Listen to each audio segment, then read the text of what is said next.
আমার পাঠকৃত হাদিসে আল্লাহ রসুল সাল্লাল্লাহু আলাইহি ওয়াসাল্লাম ইরশাদ করেন, কাল হাসরের ময়দানে আল্লাহ পাক রব্বুল আলামিন 7 শ্রেণীর মানুষকে আরশের ছায়ার নিচে ছায়া দান করবে, যেদিন আরশের ছায়া ব্যতীত আর কোনো ছায়া থাকবে না। বৈজ্ঞানিকদের হিসাব মতে সূর্য বর্তমানে আমাদের থেকে 9,30,00,000 মাইল দূরে অবস্থিত। এরপরেও সূর্যের তাপে আমরা অতিষ্ঠ, সূর্যের গরমে আমরা অতিষ্ঠ। আর কিয়ামতের ময়দানে সূর্য একেবারে মাথার ধারে চলে আসবে। সেদিন পরিস্থিতি কেমন হবে কল্পনাও করা যায় না। সেদিন কিয়ামতের ময়দানে আল্লাহ পাক রব্বুল আলামিনের আপন সিংহাসনের ছায়া ব্যতীত আর কোনো ছায়া থাকবে না। আল্লাহ রসুল বলেন, সেই দিন আল্লাহ পাক রব্বুল আলামিন আপন সিংহাসনের নিচে শুধুমাত্র কেবলমাত্র 7 শ্রেণীর মানুষকে ছায়া দান করবেন। এর মধ্যে সর্বপ্রথম হলো ইমামুন আদিলুন, ন্যায় বিচারক শাসক। শাসককে আরবিতে আমির বলা হয়। যার অধীনস্থে লোকজন আছে সেই হলো তার অধীনস্থদের জন্য শাসক। যার অধীনস্থে লোকজন আছে সেই হলো তার অধীনস্থদের জন্য শাসক। তাহলে পরিবারের মা বাবারা যারা আছে, অভিভাবকরা যারা আছে, তাদের থেকে নিয়ে সরকার প্রধান পর্যন্ত সবাই হলো শাসক। সবাইকে নিজেদের অধীনস্থদের উপর ন্যায় বিচার করতে হবে। কাল হাসরের ময়দানে মহান রব্বুল আলামিনের পাকড়াও থেকে যদি আমরা বাঁচতে চাই, আমরা যারা সন্তানের অভিভাবক আছি, আমাদের দায়িত্ব হলো সন্তানদের উপর ন্যায় বিচার করা। ঠিক তেমনি ভাবে চেয়ারম্যান মেম্বার যারা আছে তাদের দায়িত্ব হলো তাদের অধীনস্থে যারা আছে তাদের উপর ন্যায় বিচার করা। ঠিক তেমনি ভাবে এমপি মন্ত্রী যারা আছে তাদের দায়িত্ব হলো তাদের অধীনস্থে যারা আছে তাদের উপর ন্যায় বিচার করা। ঠিক তেমনি ভাবে সরকার প্রধান যিনি আছে ওনারও দায়িত্ব প্রজাগণের উপর ন্যায় বিচার করা। প্রত্যেক শাসক যদি তার অধীনস্থদের উপর ন্যায় বিচার করে, আল্লাহর রাসূল সাল্লাল্লাহু আলাইহি ওয়াসাল্লাম ইরশাদ করেছেন, তাদেরকে কাল হাসরের ময়দানে মহান রব্বুল আলামিন আপন আরশের নিচে ছায়া দান করবে, যেদিন আরশের ছায়া ব্যতীত আর কোনো ছায়া থাকবে না। হাদিস শরীফে আছে, জনাবে মুহাম্মদুর রাসূলুল্লাহ সাল্লাল্লাহু আলাইহি ওয়াসাল্লাম ইরশাদ করেছেন, ক্বালা রাসূলুল্লাহি সাল্লাল্লাহু আলাইহি ওয়াসাল্লাম, কুল্লুকুম রাঈন ওয়া কুল্লুকুম মাসউলুন আন রাইয়াতি আও কামা ক্বালান নবিয়্যু আলাইহিস সালাতু ওয়াস সালাম। আল্লাহর রাসূল সাল্লাল্লাহু আলাইহি ওয়াসাল্লাম ইরশাদ করেছেন, তোমাদের প্রত্যেকেই শাসক, তোমাদের প্রত্যেককেই তার অধীনস্থের ব্যাপারে জিজ্ঞাসা করা হবে। তোমাদের প্রত্যেকেই শাসক, তোমাদের প্রত্যেককেই তার অধীনস্থের ব্যাপারে জিজ্ঞাসা করা হবে। সেজন্য শাসন ক্ষমতা পাওয়া এটা বড় কিছু নয়। দায়িত্ব কর্তৃত্ব পাওয়া এটা সফলতার লক্ষণ নয়, বরং দায়িত্ব পাওয়ার পর, শাসন ক্ষমতা পাওয়ার পর সৎ শাসন করতে পারা এটাই হলো সফলতার লক্ষণ। দায়িত্ব পাওয়া, নেতৃত্ব পাওয়া, ক্ষমতা পাওয়া এটা সফলতার লক্ষণ নয়। দায়িত্ব পাওয়ার পর, নেতৃত্ব পাওয়ার পর, ক্ষমতা পাওয়ার পর জনগণের উপর সৎ শাসন করতে পারা এটাই হলো সফলতার লক্ষণ। কারণ আপনি যদি ক্ষমতা পেয়ে প্রজাগণের উপর সৎ শাসন করতে না পারেন, আপনার এই ক্ষমতা আপনাকে জাহান্নামের গর্ত পর্যন্ত পৌঁছিয়ে দিবে। হাদিস শরীফে আছে, জনাবে মুহাম্মদুর রাসূলুল্লাহ সাল্লাল্লাহু আলাইহি ওয়াসাল্লাম ইরশাদ করেছেন, ক্বালা রাসূলুল্লাহি সাল্লাল্লাহু আলাইহি ওয়াসাল্লাম, ইন্নাকুম সাতাহরিসুনা আলাল ইমারা ওয়া সাতাকুনু নাদামাতান ইয়াউমাল কিয়ামাহ আও কামা ক্বালান নবিয়্যু আলাইহিস সালাতু ওয়াস সালাম। আল্লাহর রাসূল বলেন, তোমরা ক্ষমতার জন্য লালায়িত, ক্ষমতার জন্য তোমরা পাগল, কিন্তু তোমার এই ক্ষমতা তোমাকে কাল পরকালে হাসরের ময়দানে তোমার এই ক্ষমতা তোমার জন্য লজ্জার কারণ হয়ে দাঁড়াবে। তোমরা ক্ষমতার জন্য লালায়িত, এই ক্ষমতা কাল হাসরের ময়দানে তোমাদের জন্য লজ্জার কারণ হয়ে দাঁড়াবে। এর অর্থ হলো ক্ষমতা পাওয়ার পর, নেতৃত্ব পাওয়ার পর যদি অধীনস্থদের উপর ন্যায় বিচার করতে না পারেন, আপনার এই ক্ষমতা কাল হাসরের ময়দানে আপনাকে জাহান্নামের গর্ত পর্যন্ত পৌঁছিয়ে দেবে। এটা হবে আপনার জন্য লজ্জার কারণ। মুহতারাম হাজিরিন, একথা ভুলে গেলে চলবে না।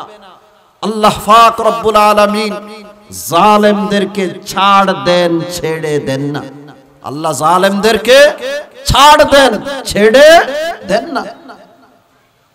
ইতিহাস সাক্ষী, পৃথিবীর এক জালেমের নাম ছিল ফেরাউন, আল্লাহ তাকে ছেড়ে দেননি। আর এক জালেমের নাম ছিল কারুন, আল্লাহ তাকেও ছেড়ে দেননি। আর এক জালেমের নাম ছিল হাজ্জাজ ইবনে ইউসুফ, 1,20,000 আল্লাহর ওলি বুজুর্গকে হত্যা করেছে, তার পরিণতিও কিন্তু ভালো হয়নি। ঠিক তেমনি ভাবে হযরত ওসমান রাদিয়াল্লাহু তাআলা আনহুকে যারা শহীদ করেছে, হযরত হুসাইন রাদিয়াল্লাহু তাআলা আনহুকে যারা শহীদ করেছে, এই কাতিলিন যারা, হত্যাকারী যারা, তাদের পরিণতিও ভালো হয়নি।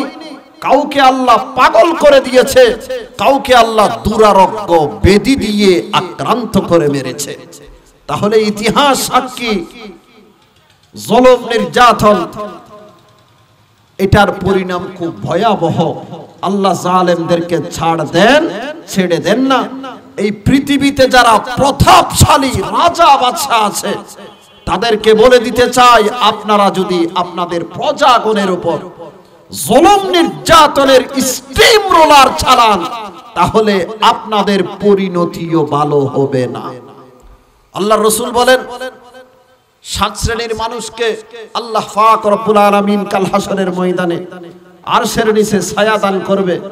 তার মধ্য থেকে সর্বপ্রথম হলো ইমামুন আদিলুন, ন্যায় বিচারক, শাসক। শাসক যদি ন্যায় বিচার যদি না করে, তার পরিণতি কিন্তু ভালো হবে না। পবিত্র কোরআনে আল্লাহ তাআলা জালিমদের ব্যাপারে বলেছেন, লানাতুল্লাহি আলা যালিমিন, জালিমদের উপর আল্লাহ তাআলার লানত। আরেক আয়াতে আল্লাহ তাআলা বলেন, ইয়াউমা লা ইয়ানফাউ যালিমিনা মাযিরাতুহুম ওয়া লাহুমুল লা'নাতু ওয়া লাহুম সুউদ দার। কাল হাসরের ময়দানে জালিমদের কোনো উজর আপত্তি তাদের কাজে আসবে না। জালিমদের কোনো উজর আপত্তি কাল হাসরের ময়দানে তাদের কাজে আসবে না। ওয়ালাহুমুল লা'নাতু ওয়ালাহুম সুউদ দার, তাদের জন্য রয়েছে লানত এবং তাদের জন্য রয়েছে মন্দ আবাস। এটা কার কথা? আল্লাহর কথা। হাদিস শরীফে জালিমদের ব্যাপারে আল্লাহর রাসূল সাল্লাল্লাহু আলাইহি ওয়াসাল্লাম সুস্পষ্ট ভাষায় বলেছেন, ওয়াইলুল লিল উমারা, যেই সমস্ত আমির, যেই সমস্ত শাসক হলো জালেম, তাদের জন্য ধ্বংস অনিবার্য, তাদের জন্য ধ্বংস অনিবার্য। আরেক হাদিসে আছে আল্লাহর রাসূল বলেন, ক্বালা রাসূলুল্লাহি সাল্লাল্লাহু আলাইহি ওয়াসাল্লাম, ইন্না আশাদ্দান নাসি আযাবান ইয়াউমাল কিয়ামাতি ইমামুন জাইরুন, আও কামা ক্বালান নবিয়্যু আলাইহিস সালাতু ওয়াস সালাম। আল্লাহর রাসূল বলেন, কাল হাসরের ময়দানে আল্লাহ তাআলার নিকট সবচেয়ে বেশি শাস্তির সম্মুখীন হবে, আযাবের সম্মুখীন হবে ইমামুন জাইরুন, ইমামুন জাইরুন, ইমামুন জাইরুন, জালিম শাসক কাল হাসরের ময়দানে সবচেয়ে কঠিন আযাবের সম্মুখীন হবে। এখন রয়ে গেল আমাদের সমাজে কিছু নেতা আছে, কুসরা দলের নেতা, তার দলের মধ্যে 3-4 জন আছে, সে হলো এদের নেতা। এরা বলে, হুজুর কাল হাসরের ময়দানে নেতাদেরকে হিসাব নিকাশ দিতে হবে আল্লাহর সামনে। আমরা যারা কুসরা দলের নেতা আছি, আমাদেরও কি হিসাব নিকাশ দিতে হবে? হাদিস শরীফে আছে, জনাবে মুহাম্মদুর রাসূলুল্লাহ সাল্লাল্লাহু আলাইহি ওয়াসাল্লাম ইরশাদ করেছেন, ক্বালা রাসূলুল্লাহি সাল্লাল্লাহু আলাইহি ওয়াসাল্লাম, মা মিন আমির আশারা ওয়া হুয়া ইউতা ইয়াউমাল কিয়ামাতি মাগলুলা হাত্তা ইয়াফুক্কাহুল আদলু আও ইউবিকাহুল জাওর আও কামা ক্বালান নাবিয়্যু আলাইহিস সালাতু ওয়াস সালাম। আল্লাহ রাসূল বলেন মা মিন আমির আশারা, শুধুমাত্র 10 জনের নেতা, কুসরা দলের নেতা, চার দলের মধ্যে তার দলের মধ্যে 2 4 5 জন 15 জন আছে, সে হলো তাদের এই নেতা। আল্লাহর রাসূল বলেন তাদেরকে কাল কিয়ামতের ময়দানে তার 2 হাত তার কাঁধের সাথে বেঁধে উঠানো হবে। হাত্তা ইয়াফুক্কাহুল আদলু, হয়তো তার ইনসাফ তাকে বাঁচাবে, ও ইউবিকাহুল জাওরু, অথবা তার জুলুম নির্যাতন তাকে ধ্বংস করে ছাড়বে। তাহলে কুসরা দলের নেতা হলেও প্রজাগণের উপর 2 4 জন আপনার দলে আছে, এদের উপরও যদি আপনি জুলুম নির্যাতন করেন, কাল হাসরের ময়দানে আপনার জবাবদিহিতা করতে হবে। আমি জুলুম করি না, কিন্তু জালেমদেরকে সাহায্য করলাম, আমার পরিণতি কি হবে? আমি জালেম নই, কিন্তু একজন জালিম শাসক, তাকে আমি সাহায্য করলাম, আমার পরিণতিও খুব ভয়াবহ। হাদিসে আছে আল্লাহ পাকের নবী বলেন, ক্বালা রাসূলুল্লাহি সাল্লাল্লাহু আলাইহি ওয়াসাল্লাম সাতাকুনু বা'দি উমারা ফামান সাদ্দাকাহুম বিকাযিবিহিম ওয়া আ'আনাহুম আলা যুলবিহিম ফালাইসা মিন্নি ওয়া লাস্তু মিনহু ওয়া লাইসা বিওয়ারিদিন আলাল হাউজ আও কামা ক্বালান নাবিয়্যু আলাইহিস সালাতু ওয়াস সালাম। আল্লাহর রাসূল বলেন অচিরে আমার পরে কিছু জালেম শাসকের আবির্ভাব হবে। কে বলেছেন? আল্লাহর রাসূল। আমি দুনিয়া থেকে চলে আসার পর কিছু জালিম শাসকের, অত্যাচারী শাসকের, নির্যাতনকারী শাসকের আবির্ভাব হবে। তাদের মিথ্যাকে যারা সত্যায়ন করবে, তাদের জুলুমকে যারা বৈধতা দিবে, তাদের জুলুমের উপর যারা তাদেরকে সাহায্য করবে, আল্লাহর রাসূল বলেন ফালাইসা মিন্নি ওয়ালাস্তু মিনহু ওয়ালাইসা বিওয়ারিদিন আলাল হাউজ, সে আমার উম্মত নয়, আমি তার নবী নই, কাল হাসরের ময়দানে সে হাউজে কাউসারের পানীয় পান করতে পারবে না। জালিমকে যদি কেউ সহযোগিতা করে,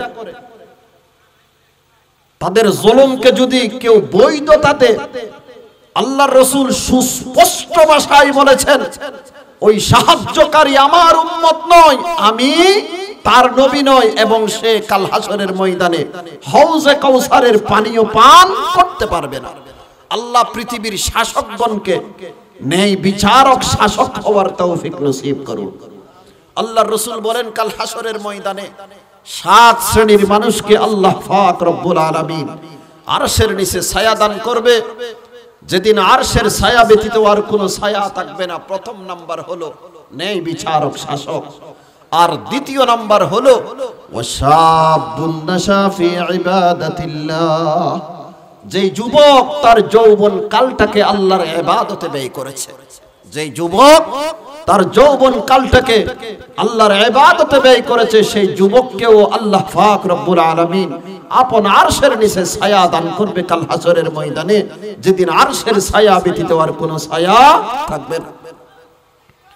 কিন্তু বর্তমানে আমরা ইবাদতের জন্য সময় বেছে নিয়েছি বৃদ্ধকালকে, যেই সময়ে মানুষ আল্লাহ বলতে আলগা বাহির হয় মুখ দিয়ে। আল্লাহ বলতে কি বলে? আলগা।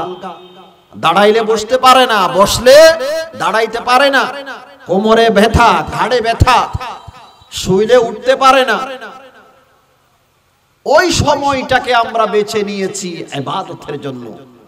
যুবক ভাইদেরকে যদি ইবাদতের জন্য বলা হয়, নামাজের জন্য যদি বলা হয়, তখন এরা উত্তর দেয় হুজুর ধরব একটু সব গুছিয়ে নি, একটু সব গুছিয়ে নি, তারপর নামাজ ধরব। আপনি গুছাইতে গুছাইতে নামাজ ধরতে ধরতে মানুষ যদি আপনার নামাজ ধরে ফেলে কি অবস্থা হবে একটু চিন্তা করে দেখুন।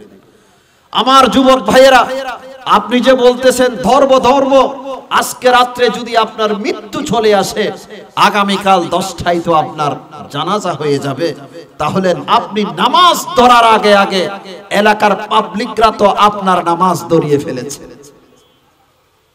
সেজন্য যুবক ভাইদেরকে বলবো, এখন থেকে আমরা ইবাদত বন্দেগীতে লেগে যাই, নিজের যৌবন কালটাকে আল্লাহর ইবাদতে ব্যয় করি। আর কিছু মুরব্বী ভাইয়েরা তো এমন আছে, তাদের ছোট ছোট বাচ্চারা যখন ইবাদত বন্দেগী করে তখন তাদেরকে মুখের উপর বলে দেয়, তোদের কি এখনো ইবাদতের সময় হয়েছে? এটা তো তোদের পড়াশোনা করার সময়, এটা তো তোদের পড়াশোনা করার সময়, এটা তো ইবাদতের সময় নয়। ইবাদতের সময় হচ্ছে বুড়ো হয়ে যাবার পর। তাদের ভাবখানা এমন যে ইবাদতের সময় হলো বৃদ্ধ হওয়ার পর। বাচ্চা অবস্থায়, কিশোর থাকা অবস্থায়, যৌবন কাল অবস্থায় ইবাদত করা যাবে না, ইবাদতের প্রয়োজন নেই। মানুষ ইবাদত করে বিয়ে শাদী করার পর 40 যখন পেরিয়ে যায় তখন তো মানুষ ইবাদত করে। নিজের ছোট ছোট বাচ্চারা যখন ইবাদত বন্দেগী করতে চায়, মসজিদে যেতে চায়, তাদেরকে মুখের উপর পড়ে দে, তোদের কি এইসবের এখন সময় হয়েছে? নামাজ পড়ার ইবাদত বন্দেগী করার সময় তো আরো আছে। আল্লাহ এই সমস্ত অভিভাবকদেরকে সঠিক বুঝ দান করুন। মুহতারাম হাজিরিন, আমরা সকলেই জানি বর্তমানে যুব সমাজের চরিত্র একেবারে শূন্যর কোঠায়। তাদের চারিত্রিক অধঃপতনের পিছনে একাধিক কারণ রয়েছে। হাতে গোনা কয়েকটি কারণ আমি আপনাদের সামনে তুলে ধরতে চাই। যুব সমাজের চারিত্রিক অধঃপতনের পিছনে 1 নাম্বার কারণ হলো সুশিক্ষার অভাব। কোন শিক্ষার অভাব? সুশিক্ষার অভাব। শিক্ষার অভাব বলেছি না সুশিক্ষার অভাব বলেছি? সুশিক্ষার অভাব বলেছি। আমাদের দেশে মানসম্মত শিক্ষা না থাকার কারণে আমাদের যুবক যুবতীরা মানসম্মত শিক্ষায় শিক্ষিত না হওয়ার কারণে বর্তমানে নানা অপরাধে জড়িত হচ্ছে। কথা ঠিক কিনা? মুহতারাম হাজিরিন, যেই শিক্ষা অর্জন করে মানুষ কলমের নিব দিয়ে কোটি টাকা আত্মসাৎ করে, দেশে রাখতে না পারলে বিদেশে পাচার করে, সেই শিক্ষা কোনোদিন জাতির মেরুদণ্ড হতে পারে না। মুহতারাম হাজিরিন, চোর যদি অশিক্ষিত হয় 2-4 জনের টাকা চুরি করে, আর চোর যদি শিক্ষিত হয় পুরো জাতির টাকা চুরি করে। চোর যদি অশিক্ষিত হয় 2-4 জনের টাকা চুরি করে, আমার টাকা চুরি করলো, হুজুরের টাকা চুরি করলো, আরেকজনের টাকা চুরি করলো। চোর অশিক্ষিত হলে 2-4 জনের টাকা চুরি করে, চোর শিক্ষিত হলে পুরো জাতির টাকা চুরি করে, আর দেশে রাখতে না পারলে বিদেশে পাচার করে। মুহতারাম হাজিরিন, আমার যুবক ভাইদেরকে সুস্পষ্ট ভাষায় বলবো, বুড়ো হওয়ার জন্য চিন্তা করবেন না যে ইবাদত বৃদ্ধ হয়ে যাওয়ার পরে করব, ওই চিন্তা করবেন না। কারণ আসার জন্য সিরিয়াল আছে, যাওয়ার জন্য কোনো সিরিয়াল নাই। আগে দাদা আসে, তারপর বাবা আসে, তারপর নাতি আসে, এই হচ্ছে যে সিরিয়াল। কিন্তু যাওয়ার জন্য কোনো সিরিয়াল নাই। দাদার সামনে নাতি দুনিয়া থেকে চলে যাচ্ছে, বাবার সামনে ছেলে দুনিয়া থেকে চলে যাচ্ছে।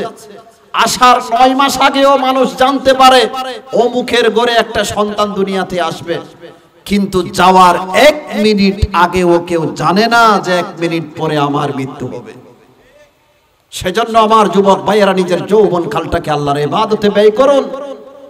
আল্লাহর রাসূল সাল্লাল্লাহু আলাইহি ওয়াসাল্লামের এই বেশারত অর্জন করুন যে কাল হাসরের ময়দানে সেই যুবককে আল্লাহ আরশের নিচে ছায়া দান করবে, যেদিন আরশের ছায়া ব্যতীত আর কোনো ছায়া থাকবে না। যুব সমাজের চারিত্রিক অধঃপতনের পিছনে একাধিক কারণের মধ্যে 1 নাম্বার কারণ যেটা আমরা নির্ণয় করেছি সেটা হলো সুশিক্ষার অভাব। যে শিক্ষা সিলেবাসে শরীফ শরীফার গল্প আছে, সেই শিক্ষা পড়ে, সেই শিক্ষা অর্জন করে কোনদিন যুব সমাজ চরিত্রবান হতে পারে না। মুহতারাম হাজিরিন, আপনারা শুনেছেন ট্রান্সজেন্ডার একটা কথা আপনাদের কানে আমাদের কানে এসেছে। ট্রান্সজেন্ডার মানে কি? ট্রান্স মানে পরিবর্তন, জেন্ডার মানে লিঙ্গ। লিঙ্গ পরিবর্তন মতবাদ, লিঙ্গ পরিবর্তন মতবাদ। আমরা সকলেই জানি আল্লাহ পাক রব্বুল আলামিন নারী পুরুষকে ভিন্ন ভিন্ন গঠন দিয়ে সৃষ্টি করেছে। নারী পুরুষকে ভিন্ন ভিন্ন গঠন দিয়ে সৃষ্টি করেছে। কিন্তু ট্রান্সজেন্ডার মতবাদ যারা পোষণ করে তারা বলেন যে না, লিঙ্গ এটা নারী পুরুষ দুজনের মাঝে পৃথক করার বিষয় লিঙ্গ না, বরং সেটা মনের বিষয়। সেটা কিসের বিষয়? মনের বিষয়। নারী যদি মনে করে আমি পুরুষ তাহলে সে পুরুষ, পুরুষ যদি মনে করে আমি নারী তাহলে সে নারী। জেন্ডার মতবাদের আড়ালে নাস্তিক মুরতাদেরা এই বাংলাদেশের জমিনে বেহায়াপনা ছড়িয়ে দিতে চায়। এই মতবাদের আড়ালে নাস্তিক মুরতাদেরা বাংলাদেশের জমিনে সমকামিতা ছড়িয়ে দিতে চায়। ট্রান্সজেন্ডার মতবাদ এটার সারমর্ম তো এই দাঁড়ায়, আপনি আমেরিকা গেছেন প্লেনে করে, কিসেতে করে? প্লেনে করে। আপনি মনে মনে ভাবলেন এটা প্লেন না, এটা হলো ঠেলা গাড়ি। এটা ট্রেন না, প্লেন না, এটা হলো কি? ঠেলা গাড়ি। বাস আমি মনে করছি প্লেনটাকে ঠেলা গাড়ি, তাহলে সেটা ঠেলা গাড়ি হয়ে গেল এবং সমাজ এটাকে মেনে নিতে হবে। মানবেন আপনারা? মানবেন আপনারা? মুরগির ঘরে কুড়ার আড়াইলের মধ্যে একটা শিয়াল দৌড়ে চলে আসলো। তখন মুরগি বলল শিয়ালকে, আপনি তো আমাদের জাতি ভাই না, আপনি এখানে আসলেন কেন? তখন শিয়াল বলল, আমি মনে মনে ভাবলাম আমি মুরগি, সেজন্য তোমাদের কাছে চলে এসেছি। আমি মনে মনে ভাবলাম আমি মুরগি, সেজন্য তোমাদের কাছে চলে এসেছি। মুরগি কোনোদিন এই যুক্তি মেনে নিবে না। মুরগি পর্যন্ত আপনাদের যুক্তি মানে না, মানুষ কিভাবে আপনাদের এই কথা মানবে? মুহতারাম হাজিরিন,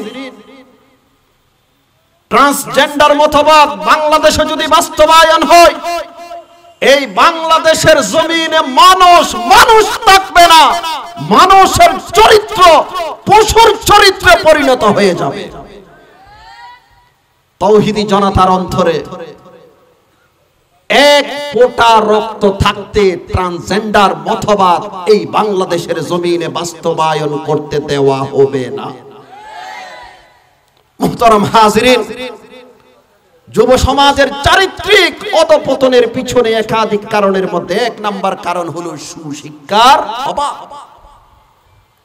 দ্বিতীয় নাম্বার কারণ হলো মা বাবাদের অসতর্কতা। আমাদের সমাজে যারা মা বাবা আছে, অভিভাবক আছে, সন্তান কোথায় যায়, কোত্থেকে আসে, কার সাথে চলাফেরা করে, জীবনে কোনোদিন জিজ্ঞাসা করেছে? না। এমনকি তার মেয়ে শুক্রবারে মাকে বলে, আম্মু আমি একটু স্কুলে যাব। আমি কোথায় যাব? স্কুলে যাব। কোন দিন? জুমাবার, শুক্রবারে। কারণ স্যারের কাছে প্রাইভেট পড়বে, সেজন্য স্কুলে যাবে। কোচিং করবে, সেজন্য স্কুলে যাবে। মাও অনুমতি দিয়ে দিল। মেয়ে স্কুলের ড্রেস পরিধান করে ঘর থেকে বের হয়ে গেল জুমার দিন। বয়ফ্রেন্ডের বাড়িতে গিয়ে স্কুলের ড্রেস পরিবর্তন করে বয়ফ্রেন্ডের সাথে ঘুরতে চলে গেল। রাত 10টার সময় ঘরে আসছে। মা জিজ্ঞাসা করলো, প্রতিদিন তো তুমি 5টার সময় ঘরে আসো, আজকে রাত 10টার সময় কেন তুমি ঘরে ফিরেছো? তখন সে উত্তর দিল, মা আপনি জানেন না সামনে পরীক্ষা, 2 দিনের ক্লাস 4 একদিনে নিয়েছে। মাও তো সেই বোকা, মাও তো সেই বোকা। যেভাবে সন্তানেরা বলে সেইভাবে বিশ্বাস করে ফেলে, কিন্তু একবারের মতো এই মা বাবারা চিন্তা করলো না জুমার দিন আমার মেয়ে কোথায় যায়,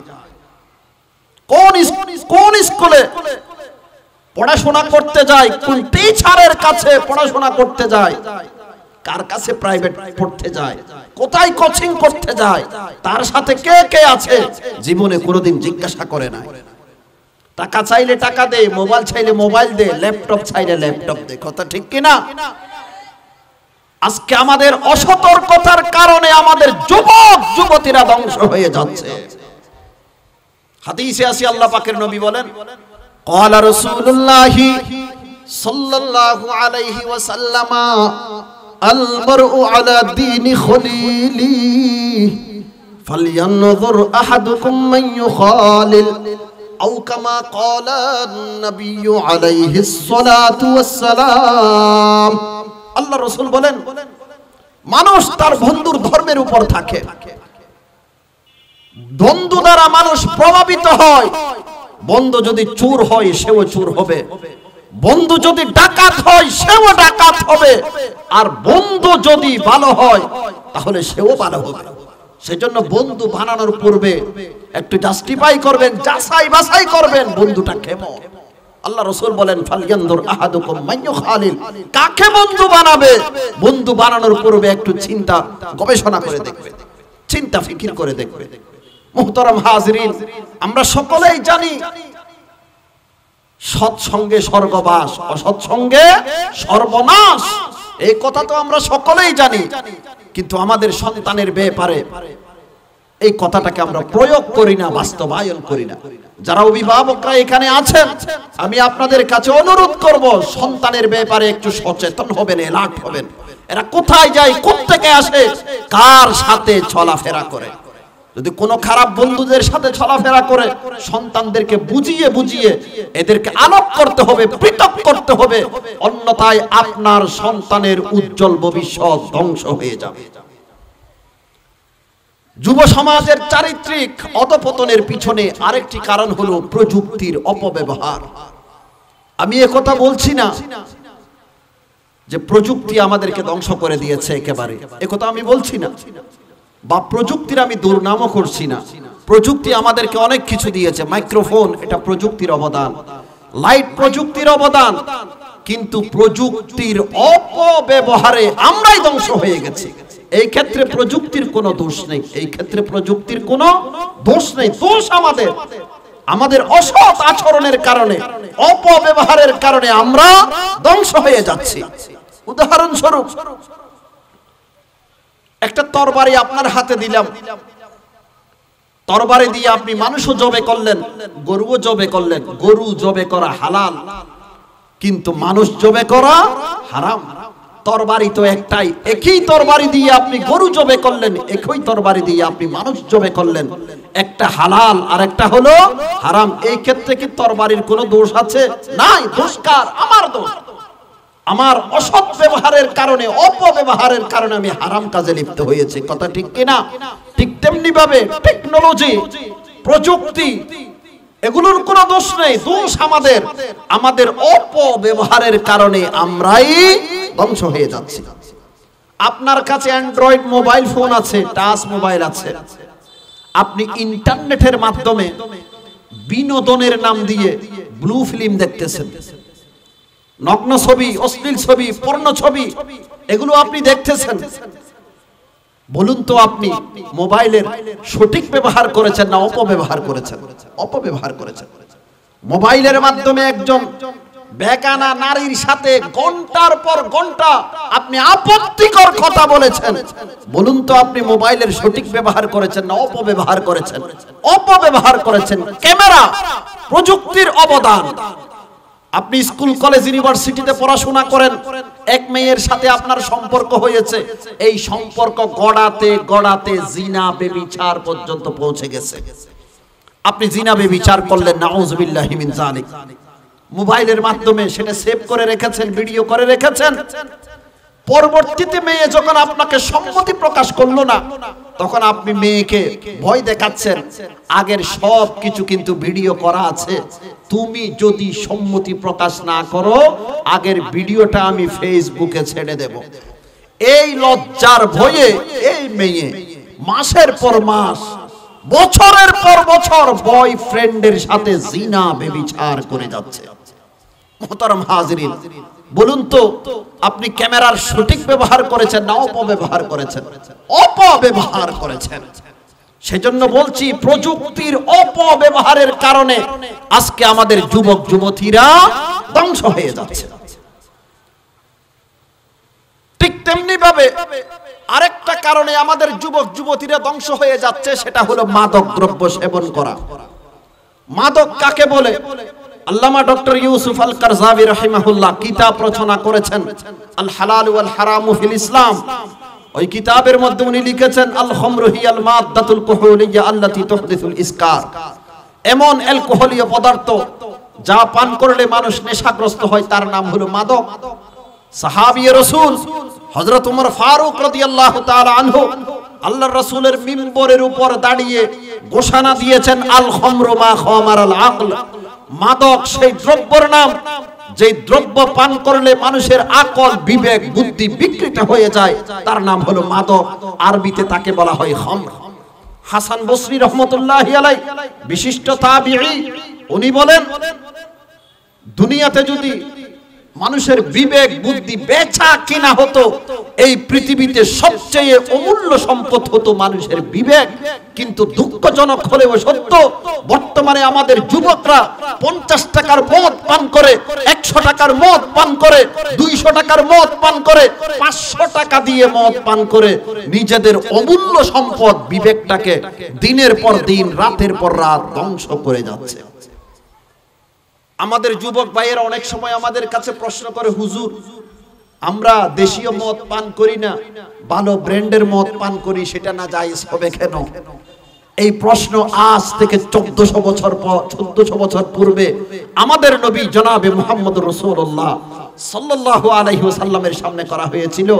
এক ব্যক্তি রাসূলের দরবারে এসে বলল, ইয়া রাসূলুল্লাহ, মধু দিয়ে, জব দিয়ে, ভুট্টা দিয়ে যদি মাদক তৈরি করা হয়, সেটা পান করা কি জায়েজ হবে? আল্লাহর রাসূল সাল্লাল্লাহু আলাইহি ওয়াসাল্লাম তার উত্তরে একটা মূলনীতি বর্ণনা করেছেন। আল্লাহর রাসূল বলেন, কুল্লু মুসকিরিন হারাম। যা পান করলে মানুষ নেশাগ্রস্ত হয় তা ইসলাম ধর্মে হারাম।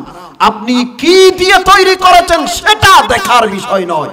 আপনি মধু দিয়ে তৈরি করেছেন, জব দিয়ে তৈরি করেছেন, ভুট্টা দিয়ে তৈরি করেছেন, কলা দিয়ে তৈরি করেছেন, পচা আপেল দিয়ে তৈরি করেছেন, পচা আম দিয়ে তৈরি করেছেন, পচা কাঁঠাল দিয়ে তৈরি করেছেন, কি দিয়ে তৈরি করেছেন সেটা দেখার বিষয় নয়, কিন্তু পান করার পর আপনি নেশাগ্রস্ত হয়েছেন কিনা সেটা দেখার বিষয়।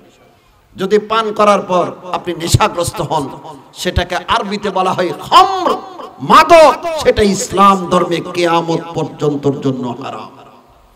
আমাদের অনেক যুবক ভাইয়েরা আছে, কই হুজুর মদ পান করার তো অভ্যাস নেই, কিন্তু স্কুল কলেজ ইউনিভার্সিটিতে পড়াশোনা করি, সাথী সঙ্গীদের সাথে যখন বসি তখন তারা আমাদেরকে বলে যে এক ডুব পান করতে পারে, দোস্ত এক ডুব পান করতে পারে, বন্ধু এক ডুব পান করতে পারে। তাদের মন রক্ষা করার জন্য হুজুর এক ডুব পান করার অনুমতি আছে কিনা? হাদিসে আছে, আল্লাহ পাকের নবী বলেন, ক্বালা রাসূলুল্লাহি সাল্লাল্লাহু আলাইহি ওয়াসাল্লাম, মা আসকারা কাসীরুহু ফাকলিলুহু হারাম, আও কামা ক্বালা আন-নাবিয়্যু আলাইহিস সালাতু ওয়াস সালাম। আল্লাহর রাসূল বলেন, যে দ্রব্য অধিক পরিমাণে পান করলে মানুষ নেশাগ্রস্ত হয়, তা কম পরিমাণে পান করাও ইসলাম ধর্মে হারাম। বলুন তো, মাদক এক বোতল পান করলে মানুষ নেশাগ্রস্ত হয় কিনা? হয়। তাহলে এক ডুব পান করাও ইসলাম ধর্মে হারাম। যে দ্রব্য অধিক পরিমাণে পান করলে মানুষ নেশাগ্রস্ত হয়, তা কম পরিমাণে পান করাও ইসলাম ধর্মে হারাম। মাদক এক বোতল পান করলে মানুষ নেশাগ্রস্ত হয়, সুতরাং এক ডুব পান করাও ইসলাম ধর্মে হারাম। তার কারণ হলো, আপনি যদি আজকে শখ করে এক ডুব পান করেন, আগামী কালকে এক গ্লাস পান করবেন, এর পরের দিন এক বোতল পান করবেন, এর পরের দিন থেকে আপনি মদ পানি অভ্যস্ত হয়ে যাবেন। আপনার এক ডুব এটা এক বোতল পর্যন্ত নিয়ে যাবে। সেজন্য আল্লাহর রাসূল বলেন, এক বোতল পান করা যেমনি ভাবে হারাম, এক ডুব পান করাও তেমনি ভাবে ইসলাম ধর্মে হারাম। ইসলামের পূর্বে জাহিলি যুগে, বর্বরতার যুগে আরবরা মদ পানে অভ্যস্ত ছিল। তাদের ভাষায় মদের এক দুটি নাম নয়, 100টি নাম ছিল। আল্লাহ তাআলা ধীরে ধীরে এই মাদককে কিয়ামত পর্যন্তর জন্য হারাম করে দিয়েছেন। ইসলাম ধর্মে আল্লাহ তাআলা মাদককে ধীরে ধীরে হারাম করেছেন। যেহেতু আরবরা মদ পানে অভ্যস্ত ছিল, প্রথমেই যদি বলে তো তোমরা মদ ছেড়ে দাও, তাহলে তারা ছাড়তে পারবে না। সেজন্য আল্লাহ তাআলা ধীরে ধীরে মাদককে হারাম করেছেন। এক আয়াতে আল্লাহ তাআলা বলেন, ইয়া আইয়ুহাল্লাযীনা আমানু লা তাকরাবুস সালাতা ওয়া আনতুম সুকারা। হে ঈমানদার নারী পুরুষ, নেশাগ্রস্ত অবস্থায় তোমরা নামাজের কাছে যেও না। মদ ছেড়ে দাও, নেশা ছেড়ে দাও, এই কথা বলেছে না, বলেছে নেশাগ্রস্ত অবস্থায় তোমরা নামাজের কাছে যেও না। এটা প্রথম আয়াত। এরপর আরেকটি আয়াত আল্লাহ নাজিল করেছেন, ইয়াসআলুনাকা আনিল খামরি ওয়াল মাইসিরি কুল ফীহিমা ইসমুন কাবীরু ওয়া মানাফিউ লিন-নাস ওয়া ইসমুহুমা আকবারু মিন নাফিহিমা। হে আমার প্রিয় হাবিব, আপনার কাছে মদ এবং জুয়া সম্পর্কে তারা জিজ্ঞাসা করবে, তাদেরকে আপনি বলে দিন মদ জুয়ার মধ্যে গুনাহও আছে, উপকারও আছে, তবে গুনাহের পরিমাণ উপকারের চেয়ে বেশি। এখনো স্পষ্টভাবে নিষেধ করেনি আল্লাহ। এরপর সূরা মায়েদার 90 আর 91 নম্বর আয়াতের মাধ্যমে আল্লাহ পাক রব্বুল আলামিন কিয়ামত পর্যন্তর জন্য মাদককে হারাম করে দিয়েছেন। আল্লাহ তাআলা বলেন, ইয়া আইয়ুহাল্লাযীনা আমানু ইন্নামাল খামরু ওয়াল মাইসিরু ওয়াল আনসাবু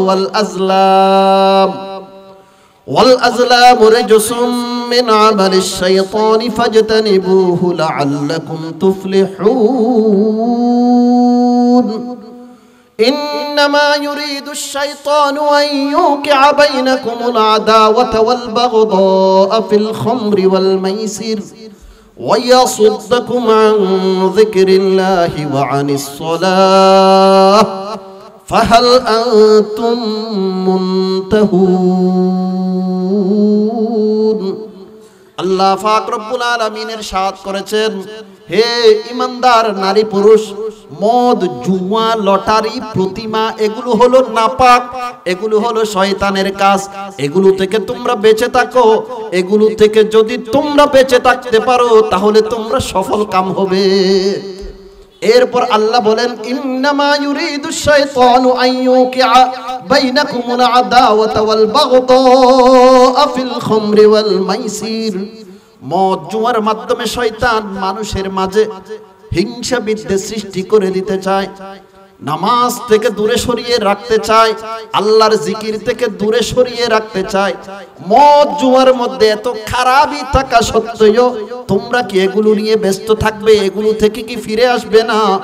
ফাহাল আনতুম মুনতাহুন, আই ইনতাহু ইনতাহু ইনতাহু, এগুলো থেকে বেঁচে থাকো, এগুলো পরিহার করো, এগুলো থেকে ফিরে থাকো, বেঁচে থাকো এগুলো থেকে।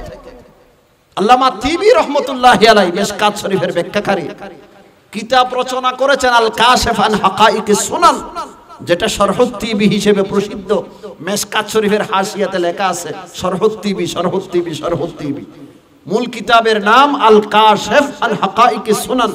ওই কিতাবের মধ্যে লিখেছে, এই দুই আয়াতের মধ্যে আল্লাহ পাক রব্বুল আলামিন মাদক হারাম হওয়ার উপর 7টি দলিল বর্ণনা করেছে। কতটা দলিল? 7টা দলিল দিয়েছে এই দুই আয়াতের মধ্যে। বলার সময় নেই। মুহতারাম হাজিরিন, আরেকটা কথা আপনাদের সামনে তুলে ধরতে চাই। আমাদের অনেক ভাইয়েরা বলে যে হুজুর মদ তো পান করি না, মাদক সেবন করি না, পান করি না, তবে ব্যবসা করি, ব্যবসার অনুমতি আছে কিনা? শরীয়তের মাসালা হলো, যে দ্রব্য পান করা ইসলাম ধর্মে হারাম, যা ব্যবহার করা ইসলাম ধর্মে হারাম, তা বিক্রি করাও ইসলাম ধর্মে হারাম। হাদিসে আছে, হযরত আনাস রাদিয়াল্লাহু তাআলা আনহু থেকে বর্ণিত, উনি বলেন, মদের সাথে সম্পৃক্ত 10 শ্রেণীর মানুষের উপর মুহাম্মদুর রাসূলুল্লাহ সাল্লাল্লাহু আলাইহি ওয়াসাল্লাম লানত করেছেন। কত শ্রেণীর মানুষ? কত শ্রেণীর মানুষ? 10 শ্রেণীর মানুষ। আন আনাস রাদিয়াল্লাহু তাআলা আনহু قال লাআনা রাসূলুল্লাহ সাল্লাল্লাহু আলাইহি ওয়াসাল্লাম ফিল খামরি 10। আসিরাহা ওয়া মুতাসিরাহা ওয়া শারিবাহা ওয়া হামিলাহা ওয়াল মাহমুলাতা ইলাই ওয়া সাকিয়াহা ওয়া বাইআহা ওয়া আকিলা সামানিহা ওয়াল মুশতারি লাহা ওয়াল মুশতারাত লাহ। আল্লাহর রাসূলের সাহাবী হযরত আনাস রাদিয়াল্লাহু তাআলা আনহু থেকে বর্ণিত, উনি বলেন মদের সাথে সম্পৃক্ত 10 শ্রেণীর মানুষের উপর মুহাম্মদুর রাসূলুল্লাহ সাল্লাল্লাহু আলাইহি ওয়াসাল্লাম লানত করেছেন।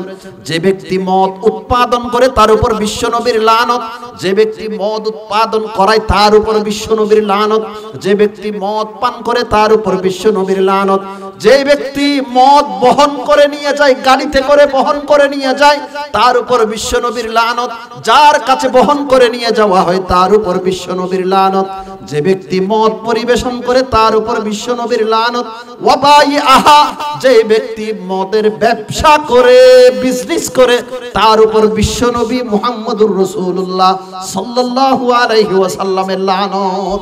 হে ইয়াবা ব্যবসায়ীরা, শুনে রাখো, আল্লাহর রাসূল বলেন তোমাদের উপর মুহাম্মদুর রাসূলুল্লাহ সাল্লাল্লাহু আলাইহি ওয়াসাল্লামের লানত। ওয়া বাইআহা ওয়া বাইআহা ওয়া বাইআহা, মদের ব্যবসাকারী যারা আছে, বিজনেস যারা করে তাদের উপর মুহাম্মদুর রাসূলুল্লাহর লানত।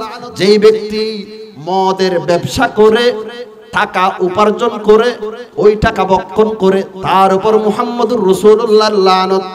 এরপর আল্লাহর রাসূল বলেন ওয়াল মুশতারি লাহু ওয়াল মুশতারাত লাহ, যেই ব্যক্তি মদ ক্রয় করে তার উপর বিশ্বনবীর লানত, যার জন্য ক্রয় করা হয় তার উপর বিশ্বনবীর লানত। একজনকেও ছাড়ে নাই, মদের সাথে সম্পৃক্ত 10 শ্রেণীর মানুষের উপর মুহাম্মদুর রাসূলুল্লাহ সাল্লাল্লাহু আলাইহি ওয়াসাল্লামের অভিশাপ। মুহতারাম হাজিরিন, সাহাবী রাসূল হযরত ওসমান গনি রাদিয়াল্লাহু তাআলা আনহু ইরশাদ করেছেন, ইজতানিবুল খামরা ফাইন্নাহা উম্মুল খাবায়েস, মাদক থেকে বেঁচে থাকো, মদ পরিহার করো, কারণ সমস্ত অপকর্মের মূল হলো মাদক। সমস্ত অপকর্মের মূল হলো মাদক। মদ এটা সিঙ্গেল গুনাহ নয়, মাদক সিঙ্গেল গুনাহ নয়। কেউ যদি মদ পান করে একাধিক কবিরা গুনাহ তার থেকে সংগঠিত হয়। একটা উদাহরণ দিলে সহজেই বুঝতে পারবেন। নাসাই শরীফের হাদিস, আল্লাহর এক বুজুর্গ,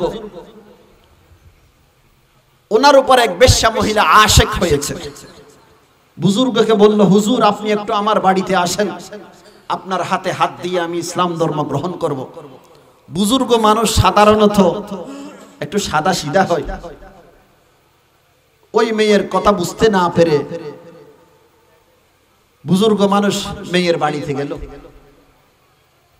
যাওয়ার পর এই বেশ্যা মহিলা দরজা জানালা বন্ধ করে দিল। বন্ধ করে দিয়ে বলতেছে যে আমি ইসলাম ধর্ম গ্রহণ করার জন্য আপনাকে ইনভাইট করিনি, আপনাকে আমি দাওয়াত করেছি 3 কাজ থেকে যে কোনো একটা কাজ করার জন্য। 1 নাম্বার কাজ হলো লিতাকা আলাইয়া, আমার সাথে জিনা করার জন্য। 2 নাম্বার, এখানে একটা মদের বোতল আছে, এই 1 বোতল মদ আপনার পান করতে হবে। 3 নাম্বার, এখানে একটা ছোট বাচ্চা আছে, তরবারি দিয়ে তাকে 2 টুকরা করতে হবে। এই 3 কাজ থেকে যে কোনো একটা কাজ করতে পারলে আপনাকে ছেড়ে দেব। আপনার মুক্তিপণ হলো 3 কাজ থেকে যে কোনো একটা কাজ। বুজুর্গ মানুষ চিন্তা করলো, বেশ্যা মহিলা, তার সাথে আমি জিনা কেন করব? ছোট বাচ্চা, মাসুম বাচ্চা, তাকে আমি 2 টুকরা কেন করব? মদ পান করা হারাম বুঝলাম, কিন্তু জান তো বাঁচাতে হবে, জান তো বাঁচাতে হবে, প্রাণ তো বাঁচাতে হবে। আপাতত খেয়ে নি, পান করে নি, পরবর্তীতে আল্লাহর কাছে ক্ষমা চেয়ে নেব। 3 গুনার মধ্যে সবচেয়ে হালকা মনে করেছে কোন গুনাহকে? মদ পান করাকে। 3 গুনাহ কি কি? জিনা করা, বাচ্চাকে হত্যা করা, মদ পান করা। এই 3 গুনার মধ্যে সবচেয়ে হালকা মনে করেছে মদ পান করাকে। এরপর মদ পান করেছে, 1 বোতল পান করার পর মাথার তাপ তো ঠিক আছে নি? ঠিক তো নাই। 1 বোতল পান করার পর সে নেশাগ্রস্ত হয়ে গেছে, বলল যে জি দুনি, আর 1 বোতল দাও। 2 বোতল পান করছে, মাথা ঠিক আছে নি? নাই। এই নেশাগ্রস্ত অবস্থায় ওই লোকটা ওই বেশ্যা মহিলার সাথে জিনা করেছে। ওই বুজুর্গ ওই বেশ্যা মহিলার সাথে জিনা করেছে, তরবারি দিয়ে বাচ্চাটাকে 2 টুকরা করেছে। মদ পান করেছিল 2 গুনাহ থেকে বাঁচার জন্য, মদ পান করে ওই 2 গুনাহ করতে সে বাধ্য হয়েছে। সেজন্য সাহাবী রাসূল উসমান গনি রাদিয়াল্লাহু তাআলা আনহু বলেন, ইজতানিবুল খামরা ফাইন্নাহা উম্মুল খাবায়েস। মাদক থেকে বেঁচে থাকো, সমস্ত অপকর্মের মূল হলো মাদক, সমস্ত অপকর্মের মূল হলো মাদক। পরিণাম তো বলে শেষ করা যাবে না, হুজুর চলে আসছে, একটা হাদিস বলে আমার কথা আমি শেষ করছি। হাদিসে আছে, মুসলিম শরীফের হাদিস, আল্লাহ রাসূল বলেন, ক্বালা রাসূলুল্লাহি সাল্লাল্লাহু আলাইহি ওয়াসাল্লামা কুল্লু মুসকিরিন হারাম ওয়া ইন্না আলা আল্লাহি আযজা ওয়া জাল্লা আহাদান লিমান ইয়াশরাবুল মুসকিরা আন ইয়াসকিয়াহু মিন তিনাতিল খাবাল। ক্বালু ইয়া রাসূলুল্লাহ ওয়া মা তিনাতুল খাবাল? قال عرق أهل النار أو عصارة أهل النار أو كما قال النبي عليه الصلاة والسلام। মুসলিম শরীফের হাদিস। আল্লাহ রাসূল বলেন, যত জিনিস পান করলে মানুষ নেশাগ্রস্ত হয় সব কিছু ইসলাম ধর্মে হারাম। কোন মদদি, কোন গাজাটি, কোন নেশাখোর তাওবা ব্যতীত যদি ইন্তিকাল করে, আল্লাহ তাআলার ওয়াদা কাল হাসরের ময়দানে আল্লাহ পাক রব্বুল আলামিন তাকে তিনাতুল খাবাল পান করাবে। সাহাবায়ে কেরাম জিজ্ঞাসা করলো, ওয়া মা তিনাতুল খাবাল? ইয়া রাসূলুল্লাহ, তিনাতুল খাবাল কাকে বলে? আল্লাহ রাসূল উত্তর দিলেন, আরাকু আহলিন নার ও উসারাতু আহলিন নার। তিনাতুল খাবাল মানে জাহান্নামীদের গায়ের ঘাম, তিনাতুল খাবাল মানে জাহান্নামীদের কতস্থান থেকে যে রক্ত বা পুঁজ বাহির হয় সেগুলোকে বলা হয় তিনাতুল খাবাল। কোন মদদি, কোন গাজাটি, কোন নেশাখোর তওবা করা ব্যতীত যদি ইন্তিকাল করে, কাল হাসরের ময়দানে আল্লাহ পাক রব্বুল আলামিন তাকে জাহান্নামীদের ঘাম পান করাবে, জাহান্নামীদের কতস্থান থেকে যে রক্ত পুঁজ বাহির হয় সেগুলো পান করাবে। সর্বশেষ তওবা করা ব্যতীত কোন মদদি যদি ইন্তিকাল করে, তার ঠিকানা হলো জাহান্নাম। আল্লাহর রাসূল বলেন, সালাসাতুন কদ হারামাল্লাহু আলাইহিমুল জান্নাহ। 3 শ্রেণীর মানুষের উপর আল্লাহ জান্নাতকে হারাম করে দিয়েছেন, তার মধ্যে সর্বপ্রথম হলো মুদমিনুল খামর। যারা নিয়মিত মদ পান করে, আল্লাহ রাসূল বলেন তাদের জন্য জান্নাত হারাম। যুব সমাজের চারিত্রিক অধঃপতনের পিছনে একাধিক কারণ, হাতে গোনা কয়েকটি কারণ আমি আপনাদের সামনে তুলে ধরেছি। 1 নাম্বার কারণ কি বলেছিলাম, কার মনে আছে? সুশিক্ষার অভাব। 2 নাম্বার কারণ মা বাবাদের অসতর্কতা। 3 নাম্বার কারণ হলো মাদক দ্রব্য সেবন। আল্লাহ পাক রব্বুল আলামিন যেই সমস্ত কারণে আমাদের যুবক যুবতীরা ধ্বংস হয়ে যাচ্ছে সেগুলো থেকে দূরে থাকার তৌফিক নসিব করুন। 7 শ্রেণীর মানুষকে আল্লাহ পাক রব্বুল আলামিন আরশের নিচে ছায়া দান করবে। 1 নাম্বার হলো ইমামুন আদিলুন, ন্যায় বিচারক শাসক। 2 নাম্বার হলো ওয়াশাবুন নাশা ফি ইবাদাতিল্লাহ, যেই যুবক তার যৌবন কালটাকে আল্লাহর ইবাদতে ব্যয় করেছে। 3 নাম্বার হলো ওয়ারাজুলুন কলবুহু মুআল্লাকুন ফিল মাসাজিদ, সেই ব্যক্তি যার অন্তর মসজিদের সাথে ঝুলানো। এর অর্থ এই না যে রাত দিন 24 ঘন্টা মসজিদে বসে থাকা, রাত দিন 24 ঘন্টা মসজিদে বসে থাকা উদ্দেশ্য নয়। তবে 1 ওয়াক্ত নামাজ পড়ে বের হওয়ার পর পুনরায় মসজিদে যাওয়ার জন্য তার অন্তর ছটফট করে। জোহরের নামাজ পড়ে মসজিদ থেকে বের হয়েছে, মসজিদে যাওয়ার জন্য তার অন্তর, দ্বিতীয়বার মসজিদে যাওয়ার জন্য তার অন্তর ছটফট করে, সেই হলো রাজুলুন কলবুহু মুআল্লাকুন ফিল মাসাজিদ। আর 4 নাম্বার হলো রাজুলানি তাহাব্বা ফিল্লাহি ইজতামা আলাইহি ওয়া তাফাররাকা আলাইহি, সে 2জন ব্যক্তি যারা সামনে পিছনে একে অপরকে আল্লাহর ওয়াস্তে মহব্বত করে, এই 2 জনকেও কাল হাসরের ময়দানে আল্লাহ পাক রব্বুল আলামিন আরশের নিচে ছায়া দান করবে। আর 5 নাম্বার হলো ওয়ারাজুলুন দাআতহু ইমরাআতুন যাতু মানসিবি ওয়া জামাল, একজন কান্দানি মেয়ে, রূপসী মেয়ে কোন একজন পুরুষকে অপকর্মের জন্য ডাকলো, সে সাথে সাথে বলে দিল ইন্নী আখাফুল্লাহ, আমি আল্লাহকে ভয় করি। আমার যুবক ভাইয়েরা, সেই রকম পরিস্থিতি হয়তো আপনার জীবনে একবার আসতে পারে। আপনার জ্যাঠাতো বোন, চাচাতো বোন, খালাতো বোন, ফুফাতো বোন, মামাতো বোন স্কুল কলেজ ইউনিভার্সিটিতে পড়াশোনা করেন, সেখানে আপনার যে বান্ধবী আছে, গার্লফ্রেন্ড আছে, হতে পারে কোনোদিন আপনাকে অন্যায় কাজের জন্য আহ্বান করবে। আপনি যদি তার মুখের উপর বলে দিতে পারেন ইন্নী আখাফুল্লাহ, এই অন্যায় কাজ আমি করতে পারবো না, কারণ আমি এক আল্লাহকে ভয় করি, এই কথা যদি আপনি বলে দিতে পারেন, কাল হাসরের ময়দানে আল্লাহ আপনাকে আরশের নিচে ছায়া দান করবে, যেদিন আরশের ছায়া ব্যতীত আর কোনো ছায়া থাকবে না। ষষ্ঠ নাম্বার হলো ওয়ারাজুলুন তাসাদ্দাকা বিসাদাকাতিন ফাআখফাহা হাত্তা লা তা'লামা শিমালুহু মা তুনফিকু ইয়ামিনু। যেই ব্যক্তি আল্লাহর রাস্তায় সদকা করেছে, এমন ভাবে সদকা করেছে ডান হাতে সদকা করলে বাম হাতে জানে না, তার মানে খুব গোপনীয়তার সহিত সদকা করেছে। আর সপ্তম নাম্বার হলো ওয়ারাজুলুন যাকারাল্লাহা খালিয়ান ফাফাদাত আইনা। সেই ব্যক্তি, যেই ব্যক্তি নির্জনে বসে যখন আল্লাহর জিকির করে তখন তার অশ্রু বেয়ে পানি বাহির হয়, তার চোখ থেকে জর্জর করে পানি আরম্ভ হয়। সেই ব্যক্তিকেও কাল হাসরের ময়দানে আল্লাহ পাক রব্বুল আলামিন আরশের নিচে ছায়া দান করবে, যেদিন আরশের ছায়া ব্যতীত আর কোনো ছায়া থাকবে না। আল্লাহ পাক রব্বুল আলামিন এই 7 শ্রেণীর মানুষের আমাদেরকে অন্তর্ভুক্ত হওয়ার তৌফিক নসিব করুন।